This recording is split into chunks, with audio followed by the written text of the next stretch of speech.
waxgaradka siyaasiyiinta aqoon-yahanada culimaudiinka dhalinyarada iyo haweenka beesha xawaadle ku sugan Muqdisho ayaa isugu yimid kulan lagu taageerayay baaqa nabadoonada ee beesha ee ku sugan magaalada Beledweyne ah in la isugu yimaado shirweyne ay yeelanayso beesha 20ka bishan ee ku jirnay September kaasoo loo asteeyay in lagu qabto magaalada Beledweyne xarunta gobolka Hiiraan kulankan oo ay ka soo qayb galeen xildhibaanada beesha xawaadle heer federaal iyo heer maamul goboleed ayaa sidoo kale waxa lagu gurfeeyay arrimo la xiriira dhismaha baarlamaanka labaad ee dowlad goboleedka Hiirshabelle oo haatanba qorshihiisu uu soconayo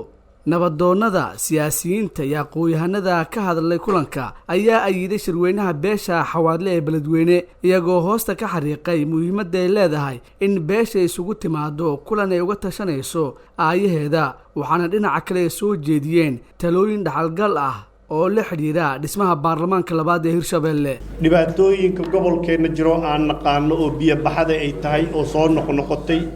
airportkaas oo halaysan oo sidii la rabay aan loo dhisin iyo dhibaatooyinka guud ee xawaadle haysta oo ay koow ka tahay dowlad goboleedka Hiirshabelle asoo aan loo dhameen la dhisay iyo caqabadaha uu leeyahay intaas oo idin waxayd in looga hadlo shirkaas la isugu tagayo Beledweyne kan lagu jiro waa xilligii xildhibaanada iyo qof kasta oo raba inuu saaxada xildhibaanada soo gala rabo oo dadku teleefanada ka qaban lahaa oo odayaasha shaaw shubi lahaa oo odayaasha la casriyeyn lahaa oo odayaasha iska barbari lahaa oo ilaa khayray nin fiican baan wixii iga khaldamay haddaan saxayaa toladanahay jaanis halaysiyo laakiin ma ku jirto xildhibaanadu hadda inay intay si xanaaqaan shirarka imaanin ama oo dhaa qofka warqadii aniga waan ayiday waana ka noqonaa ana siyaasadda dadku matala ma siyaasadda aniga waan matala sax laakiin dadka aan matala rabitaankooda saxa dadka waxa la rabaa in research la sameeyo baarisaas waa maxay waryaa dadkan daacad u ah oo alla darti daacad u ah inuu shaqeeyaan waryaa dadkan biyaha ku soo fura yaa fura biyaha siyaasadeed yaa fura sida webiga uu soo baxsaday ayaa waxa jira kuwo siyaasadda saas u furuuraho fura si ay u fashilmaan inaan shirka Hiirshabelle kaliya uusan noqon ee in la taargareeyo dhibaatada gudaha Beledweyne ka jirto oo dhaqanku ka mid yahay in la hagaajiyo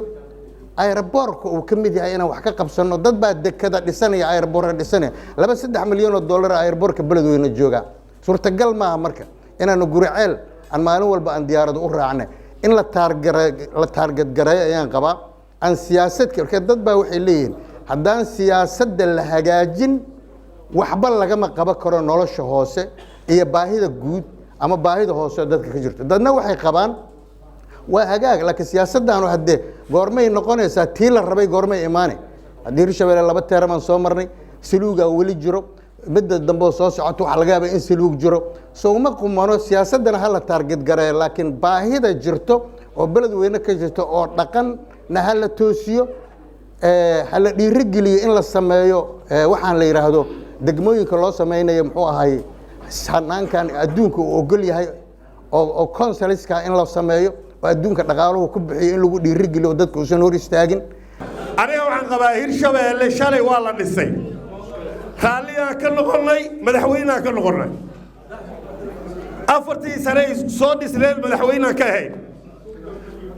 هالشيء مدحوينا كوهانا حتى أنا دايدو لجارين أول وقت بيشي لقولي ساي لجارين أو ضد كي لقالنا حيسان وتجيلو لكلا هالليل حتى أنا دربيا وحلت تورن هاي مدحويني ولا لقاتوها يا مدحويني لا لقاتوها مدحويني كحجي لا لسيوها وريال لسيوها يا مدحوينا أو أنا قال قصبوها يا أنا وصو حرمني شال شو هالشيء سو قبل سنين Hiirshabelle سو شال مدحوينه كما هين أفر سنة مدحوينه كاين هالشيء سنة أنا أقول لا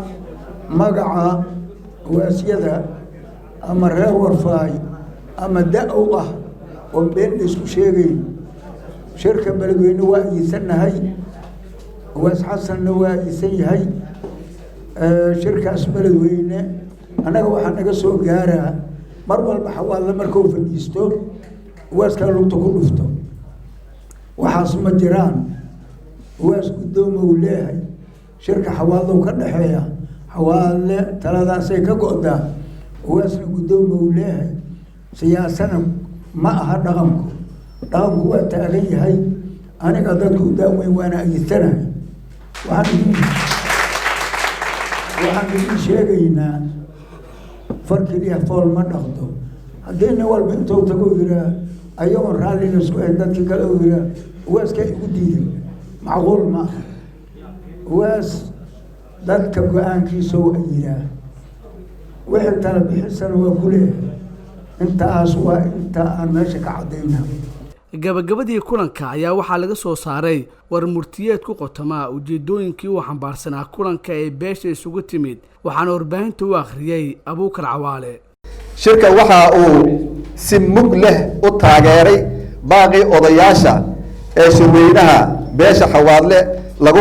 lagu qaban doono magaalada Beledweyne 20 bisha September ee 2020 waxayna soo jeediyeen in shirkaas si mug leh uga soo qayb galaan Xawaadle dal iyo dibad. 2 dhismaha maamulka cusub ee dowlad goboleedka Hirshabeelle Xawaadle waxa ay kaga qayb gali doonaan go'aanada iyo arrimaha aragtida ka soo bixi doonta shirweynaha Xawaadle ee lagu ballansan yahay magaalada Beledweyne 20 September 2020. 3 beeshu waxa ay soo jeedinaysaa in dib u heshiisiin dhab loo sameeyo dhammaan dadka deegaanada dowlad goboleedka Hirshabeelle ka kooban tahay. 4 beeshu waxay carabka ku adkaysay in gobolka Hiiraan uu helo maqaamka xaqa uu u leeyahay iyo in la aqoonsado in uu gobolka Hiiraan oo ka dambeeyo 8 gobol ee lagu aasaasay Jamhuuriyadda Soomaaliyeed 1960 iyo in gobolkaasi uusan helin xaqii ay heleen 7 gobol ee la midka ahayd. beeshu waxa ay soo jeedinaysaa in la ilaaliyo awood qaybsiga beelaha wada dego maamul goboleedka Hirshabeelle si loo dhiso dowlad goboleed is-ogol ah loona dhan yahay kuna salaysan cadaalad iyo isxaq dhowr iyo istixgelin. 6 beeshu waxa ay ka digaysaa tilaabo kasta oo wax lagu duminayo ama lagu horseedi karto qalalaaso siyaasadeed iyo mid amni darro.